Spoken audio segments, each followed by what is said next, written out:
ఇప్పుడు ఏం లేదండి, మీరు ఒక ప్రాజెక్ట్ ఒకరు వచ్చి నాకు ఒక ప్రాజెక్ట్ అన్నారు, మాకు తక్కువకు చేయన్నారు. సరే అని నేనేమంటా తెలుసా అప్పుడు, సరే అన్న నువ్వు ఎంత ఇస్తే అంత తీసుకుంటా, నాకు అగ్రిమెంట్ చేయి, కంటిన్యూగా నీ ప్రొడక్షన్లో 4 సినిమాలు ఇస్తా అని. ఇయ్యడు వాడు. ఆ మాట అనగానే అదేందా నువ్వే ఇయ్యవు నాకు నెక్స్ట్ సినిమా, నీకెందుకు నేను తక్కువ చేయాలా, అవసరం ఉంటే పిలుచుకో లేకుంటే లేదు, అంతే. మహేష్ విట్ట ఎమోషనల్ పర్సనా, సెన్సిటివ్ పర్సనా, అసలు పెద్దగా ఏది హార్ట్కి తీసుకోకుండా ఉండే వెరీ లైట్ హార్టెడ్ పర్సనా? సెన్సిటివ్ అయితే కాదు, సెన్సిటివ్ కాదు. ఇంకొకటి ఏంటంటే టక్కున రియాక్ట్ అయిపోతా, మ్యాక్సిమం తిడతా.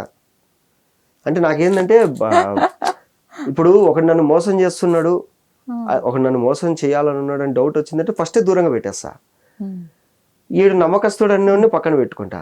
నమ్మకస్తుడని పక్కన పెట్టుకుంటూ నన్ను మోసం చేసినాడు అనుకోండి, ఇప్పుడు ఏమవుతుంది, ఇంకా భయంకరమైన పీక్స్కి వెళ్ళిపోవడము.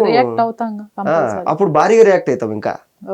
ఎందుకంటే నమ్మి పక్కన పెట్టుకుంటే నువ్వే మోసం చేసావు కదరా అనిపించింది అనుకోండి, అప్పుడు ఇంకా భారీగా రియాక్ట్ అవుతాం. జరిగినాయా అట్లాంటి ఇన్సిడెంట్స్? చాలా జరిగినాయి. అంటే డబ్బు విషయాల్లోనా లేకపోతే ఇంకా వేరే? చాలా విషయాల్లో అండి. డబ్బు విషయాలలో ఇప్పుడు ఒక ప్రాజెక్ట్ ఎవరికైనా నమ్మి నువ్వు చూసుకో అని చెప్పిన తర్వాత వాళ్ళు మొత్తం చూసుకొని లాస్ట్లో మనల్ని బ్లాక్మెయిల్ చేయడము.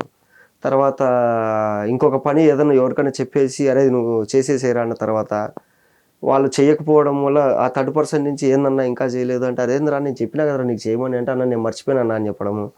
సో ఇట్లా చాలా జరుగుతుంటాయి. ఎవరికన్నా అన్న డబ్బులు అర్జెంట్ అవసరం ఉందన్న, ఈఎంఐ కట్టుకోవాలి అని చెప్పి డబ్బులు తీసుకుంటారు. తీసుకున్న తర్వాత 6 నెలలు 7 నెలల వరకు ఇయ్యరు ఆ డబ్బులు.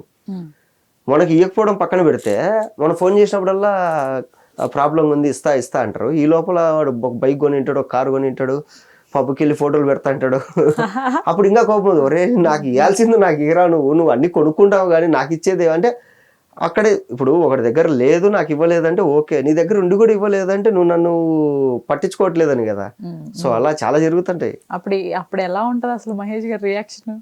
అప్పుడు సచ్చినట్టు ఇప్పించుకుంటా. ఇప్పుడు ఒకటి నిజంగానే నాకు ఇవ్వలేని పరిస్థితి ఉంది అనుకోండి, అడగను వాడిని. ఇచ్చే పరిస్థితి ఉండి కూడా నాకు ఇవ్వట్లేదంటే ఇంటికి వెళ్ళి తెచ్చేసుకుంటా. అప్పుడు ఇంకా ఇగో అట్ అవుతుంది కదా. అంటే నువ్వు ఇవ్వగలిగి కూడా నాకు ఇవ్వట్లేదు అంటే నీ దృష్టిలో నేను అంత చీపా, అంటే ఈడేం చేయలేడు అనే కదా. సో ఏదో ఒకటి చేసి నేను తీసుకుంటా అని చెప్తా. ఫైనల్ గా మీ లైఫ్ మొత్తం మీద, పర్సనల్ లైఫ్ తీసుకోండి, ప్రొఫెషనల్ లైఫ్ తీసుకోండి, మోస్ట్ హ్యాపీయెస్ట్ మూమెంట్ ఏంటి, సాడెస్ట్ మూమెంట్ ఏంటి, బాగా బాధపడ్డ సందర్భం ఏంటి? బాధపడింది ఏం లేదండి ఇంతవరకు. ఇప్పటి వరకు బాధ అంటే అంత బాధ ఏం లేదు. ఏదో చిన్న చిన్న ప్రాబ్లమ్స్ వస్తుంటాయి. అప్పుడు నేను నేర్చుకుంది ఏంటంటే ఏం రియాక్ట్ అవ్వద్దు, ప్రశాంతంగా ఉంటే అదే అయిపోద్ది. మా నాన్న నేర్పించాను. ఏ ప్రాబ్లం వచ్చినా కానీ ప్రతి ప్రాబ్లంకి ఒక ఎక్స్పైరీ డేట్ ఉంటుంది. ఆ ప్రాబ్లం వచ్చినప్పుడు సైలెంట్గా ఉండవు, అదే అయిపోతుంది. ఆ ఎక్స్పైరీ డేట్ వరకు సైలెంట్గా ఉంటే అదే పోతుంది. బాగా హ్యాపీయెస్ట్ మూమెంట్ అంటే మంచి మంచి సినిమాలు వచ్చినప్పుడు. ఇప్పటికి కూడా నాకు ఎవరైనా ఫోన్ చేసి ఒక పెద్ద సినిమా ఇట్లా నీకు వచ్చిందని కానీ అమ్మయ్య అని చెప్పి గంతులేసేస్తా. నాకు అదేది మొన్నే ఫోన్ చేసి మిస్టర్ బచ్చన్ రవితేజ గారి హరిశంకర్ గారితో చేయాలని ఎప్పటి నుంచో ఉండింది. నేనేం ట్రై చేయలేదు. రవితేజ గారితో ఇది రాజాది గ్రేట్ లో ఒక సీన్ చేసిన అంతే. హరిశంకర్ గారితో చేయాలని ఉండింది. ఒకరోజు సడన్ గా ఫోన్ వచ్చి ఇట్లా హరిశంకర్ గారి ఆఫీస్ నుంచి కాల్ చేస్తున్నావు అమ్మా అని, నేను ప్రాంక్ కాల్ అనుకున్నా. సరే అన్న అని చెప్పి మళ్ళీ కట్ చేసి చూస్తే ట్రూ కాలర్లో ఉంది. ఓ నిజంగానే అనుకోండి. మళ్ళీ ఫోన్ చేసి అన్న చెప్పండి అన్న అంటే ఇట్లా వచ్చింది ఆఫరు, నువ్వు రావాలి అని. ఆఫీస్ దగ్గరికి వెళ్ళిపోగానే ఆయన వచ్చేసి ఓకే అని చెప్పేసి మాట్లాడేసి, ఇది మా కాస్ట్యూమ్ రేపు వచ్చి చూసేసుకోండి, మీరు డేట్స్ ఇచ్చేసుకోండి అని చెప్పాడు. ఆ సినిమా వచ్చింది. అది వచ్చినప్పుడు ఫుల్ హ్యాపీ. రీసెంట్ టైంలో ఇప్పుడు ఇంకా ఏ ప్రాజెక్ట్స్ చేస్తున్నారు? మిస్టర్ బచ్చన్ ఒకటి అండ్ రాజ్తరుణ్తో ఒకటి చేస్తున్నా, కుర్మనాయికి అని సోషియో ఫ్యాంటసీ మూవీ, భారీ బడ్జెట్ మూవీ. అది మన రాజ్తరుణ్ కెరీర్ లోనే చాలా భారీ బడ్జెట్ ఇది. అదొకటి. తర్వాత చిన్న సినిమాలు కొన్ని జరుగుతున్నాయి. అండ్ వెబ్ సిరీస్ లో ఒక 2-3 ప్లానింగ్ లో ఉన్నాయి నా డైరెక్షన్ లో కొన్ని. అండ్ స్టోరీ నేను ఇచ్చేసి నేను మెయిన్ లీడ్ కూడా ఎంట్రీ ఇవ్వబోతున్నారు. డైరెక్టర్ ఫస్ట్ నుంచి ఉన్నా నేను యూట్యూబ్ లో అంతా మాక్సిమం ఆ వీడియోస్ నేనే చేసుకున్నాను. ఆ వీడియోస్ అవి ఓకే, బట్ ఇది డెబ్యూట్ గా ఇంతవరకు రాలేదు. డైరెక్టర్ పేరు వేసుకోనండి. వేసుకోరా? నేను ఎన్ని చేసినా నా పేరు వేసుకోను. అదేంటది? ఓకే, నేను ఎవరినో ఒకటి పెట్టుకుంటా పక్కన. ఎందుకంటే వద్దు అంత మరి డైరెక్టర్, యాక్టర్, ప్రొడ్యూసర్ అన్ని పేర్లు వద్దు. మహేష్ విట్ట అనే పేరు ఒకటి చాలు అంతే. మహేష్ విట్ట అనే పేరు ఒకటి చాలు అంతే. సో మొత్తం ఈ ప్లానింగ్ లో ఉన్నాయి మొత్తం భారీగా. రైట్. మళ్ళీ యూట్యూబ్ కంబ్యాక్ ఇవ్వాలని ఉన్నా.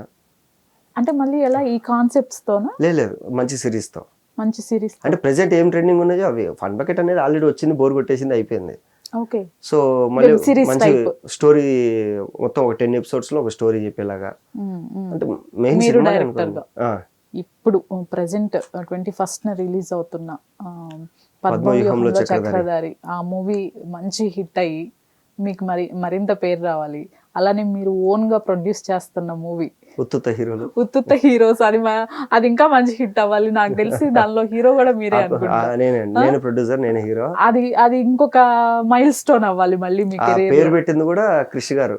ఫస్ట్ ఒక ఇంగ్లీష్ పేరు పెట్టుకున్నా, ఓకే అది వద్దురా వేరే ఆల్టర్నేట్ చూడు అన్నాడు. తర్వాత నేను ఆగిపోయిన హీరోలు అన్నా. ఫస్ట్ సినిమాకి ఆగిపోయిన చచ్చిపోయిన ఎందుకురా, మంచి ఇంకో ఆల్టర్నేట్ చూడు. మీరు అనుకున్న నేమ్ ఏంటి ఫస్ట్? ఆగిపోయిన హీరోలు.